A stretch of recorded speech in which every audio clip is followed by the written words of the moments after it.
Good morning and hello again. It is Wednesday, July 14th, and I'm Kenny Polcari, host of the Party Morning Market Commentary. Everything you need to know to get your day started.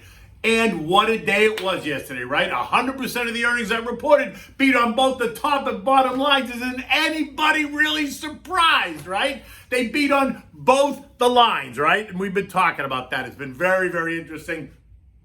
I don't think anybody should be surprised it's going to happen again today. CPI data, though, runs much hotter than expected, prompting treasuries to fall and yields to rise. And today's going to bring the PPI report, which is inflation at the producer level. Jay Powell is going to appear on Capitol Hill today and tomorrow, speaking to legislators, and investors are going to be listening very intently to what he has to say. And what are we having for dinner tonight? We're going to have the stuffed chicken cutlets with ham and provolone cheese. It is delicious. And so we're off, right? JP Morgan beats by 20%. Goldman beats by 50%. Pepsi beats by 12%. Conagra beats by 5%. And it's all good. Even though that was the expectation, right? Even the CPI joined in the fun, beating its estimate by 50%, the best performance in 2008. And yeah, that's a little bit of a sarcastic comment because that's not good at all. And this is all while Jay Powell continues to tell us not to worry, it's transitory. In fact, some analysts, and I forget his name, got on TV yesterday, told us that he defines transitory as the next 18 months. That's a year and a half away. And that's how he's defining transitory. So we're in for this for a while, folks, right? Just telling us it's transitory. Meanwhile, it's months and months away. And another twist, San Francisco's Fed President Mary Daly jumped into the fray, telling us that she's also in the transitory camp, but she also thinks that it's time to start talking about tapering and slowing the asset purchases of the QE program, and thinks it could start as early as late 2021 or very early in 2022. And that's typical of so many other officials. She didn't put a date on it, but she did say that the time is drawing near. And unlike her colleagues Bullard and Bostic, who suggested that interest rates are going to rise in mid-2022, she stayed away from that. But remember, the Fed has resisted calls to pull back on its quantitative easing program, even as so many big names are warning the Fed that it's allowing the U.S. economy to run too hot, for which they surely will risk more permanent inflation. Just FYI, I'm one of those big names. Anyway, look, the broader indexes remained mostly mixed during the day, but they all moved into the red later in the afternoon after investors and traders and algos had the chance to reconsider what the hot CPI report really suggested. And the sense is that it is suggesting more permanent inflationary pressures. And by the end of the day, the Dow gave back 107 points, the S&P lost 15, the NASDAQ gave up 56 points, and the Russell once again got punished, falling 43 points or 1.8%, way out ahead of all the other indexes. Investors and traders bailed on Boeing, which fell 4.2%. That took 66 points out of the Dow after they discovered some flaws in the new 787 Dreamliner, causing them to cut production and delay delivery. Goldman Sachs and JP Morgan were next, both falling 1.2 and 1.4% respectively after their blowout numbers were reported. And this was no surprise at all. They took an additional 45 points off of the Dow, all while investors moved into Visa, Microsoft, UNH, and Apple, all adding about 80 points to the Dow, suggesting that investors continue to support the bigger theme, right? Big tech, credit, and healthcare as we move into the second half of the year. The 10-year Treasury, which had no reaction in the morning, did fall in the afternoon, sending the yield up from 1.3 to 1.4%, and that is what pushed stocks lower in the afternoon. Now, the lack of the move in the morning only suggested that the bond market was less worried about inflation and more worried about a slowing economy, which is illogical in my opinion. There is nothing in the data that suggests a slowing economy at all. Have you been out in the world lately? Have you seen what's going on? Does it look like we're headed for a recession or a slowdown in the economy? Hardly. And word on the street is that the recession is still years away, not even months, it's years away. And today brings us another bunch of earnings reports, right? So get ready. You're going to hear from PNC Bank, Bank of America, Delta, BlackRock, Citibank, Wells Fargo, and a handful of others. Also expect to hear that they beat on both the top and bottom lines. And like I said yesterday, 100% of the reports that were reported, the companies that reported beat on all metrics, right? Suggesting that someone has to, and it does suggest that somebody has to miss, but will we see that today? Or have all the analysts around the street assured us of positive reports by being cautious on the estimates, not wanting to make any waves? And if this remains the way it is, it's only going to continue to react the story that earnings are strong and robust and everything is A-okay. EcoData today is once again all about inflation. At 8:30 this morning, we're going to get the Producer Price Index, right? Otherwise known as the PPI. And the expectations are for a gain of 0.6% month over month or 6.7% year over year, which are already high estimates. Once you take out the volatile food and energy, we're looking for 0.5% month over month and 5.1% year over year. So keep your eyes on this number this morning at 8:30. Remember, the PPI is all about the prices for goods and raw goods and services at the producer level.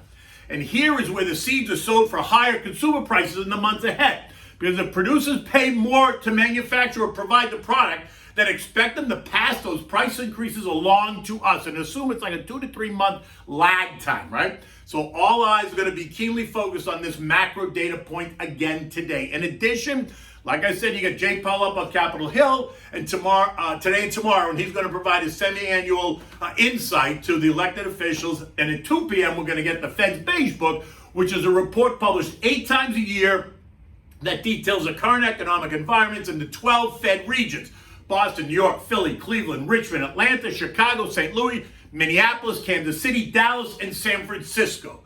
Those are the 12 Fed regions, and that's what the Beige Book defines, right? U.S. futures this morning are churning, and companies are passing along those higher prices across a range of products is endless, right? That's what we're hearing. But not to worry, because that's not important right now. The Dow's off 10 points, the S&P's up 3, the Nasdaq's up 55, and the Russell's up 3. This morning, the 10-year Treasury is holding steady at 1.39%. The dollar index is off about 9 cents at 92.65. The VIX is trading at 16.80. Gold's trading at 18.14 an ounce. And oil is off 68 cents at 74.62. None of this is going to cause any concern at all. It's not going to be a driver because none of it is, it's all just, tight in line. It's not a big deal. So today's going to be all about the PPI and earnings, so just sit back and relax. European markets are all lower a little bit after yesterday's CPI in anticipation of today's PPI. In the UK, inflation rose there more than expected, up 0.5% versus the expected 0.2%. Eurozone industrial production is also due out later today, and at 6:15, all the markets in Europe, all the markets across the region in Europe are off about 0.25%, so no big deal. Bitcoin is trading lower, 32,400. Ethereum's trading at 1945. It broke 2,000. And Dogecoin is trading at 19 cents. The S&P closed at 43.69 last night, after testing as high as 43.92, inching ever closer to my year-end target of 4,400. So I'm begging the markets to correct, because January 1st is still 6 months away, and we're going to hit my target even before summer's over. I remain cautious in the weeks ahead. Again, I do this, right? Due to earnings surprises and rising inflationary pressures. August is typically a quiet month. And then you have the usual seasonal weakness in September and October. In addition, we're going to see record Treasury issuance, and that most likely is going to force rates up as prices come under pressure as the Treasury tries to find buyers. Remember, there's always buyer at lower levels, and that forces yields higher. Breadth in the markets continues to weaken as we approach all these new highs, and that should just be a little bit concerning from just a broader perspective. Now, all this just means to expect volatility, in the weeks ahead. It does not mean you blow out your portfolio at all. I'm making my list. I continue to put new money to work, and I continue to tweak the money that's already invested, just if I get out of balance, to keep me in balance, and I suggest that you should do the same.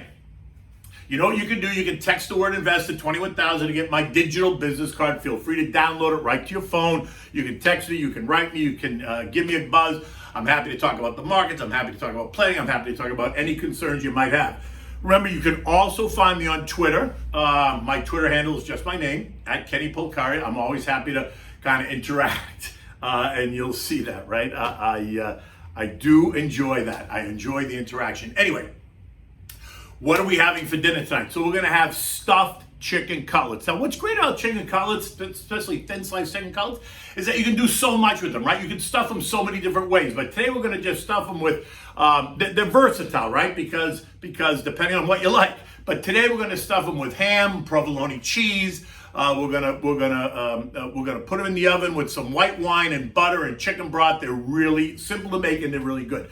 So for this, you need like 8 thin sliced chicken breasts. You need ham, you need provolone cheese, you need salt, pepper, olive oil, chicken broth, a dry white wine, you know me, Pinot Grigio Santa Margherita, and some butter. Preheat your oven at 350 degrees. This way it's ready when you need it. On the counter, lay out the chicken cutlet on a piece of wax paper. Season it with salt and pepper, just on both sides, season it lightly. And then you're gonna put a slice of ham and you're gonna put 1 or 2 slices of the provolone cheese in there. And then you're gonna, at one end, you're gonna start to roll it, right? So you wanna roll it and you wanna wrap it kind of tight. And then when you finish rolling it, you wanna pinch it with a toothpick to keep it shut. Now, if it's a big chicken cutlet, you might need 2 toothpicks, but pinch it with a toothpick. Now, in a large, heavy bottom frying pan, go around twice with the olive oil, put a dollop of butter in there, turn the heat to medium-high, add some sliced garlic, saute the garlic for about 3 minutes. Now you're gonna put the chicken in, right? With the toothpicks, put the chicken in, brown it on all sides, should take you, I don't know, 5 or 6 minutes, whatever. You just wanna brown them. Now, take the chicken out, put that aside, back in the same pan, put equal parts of chicken broth and white wine, bring it to a boil.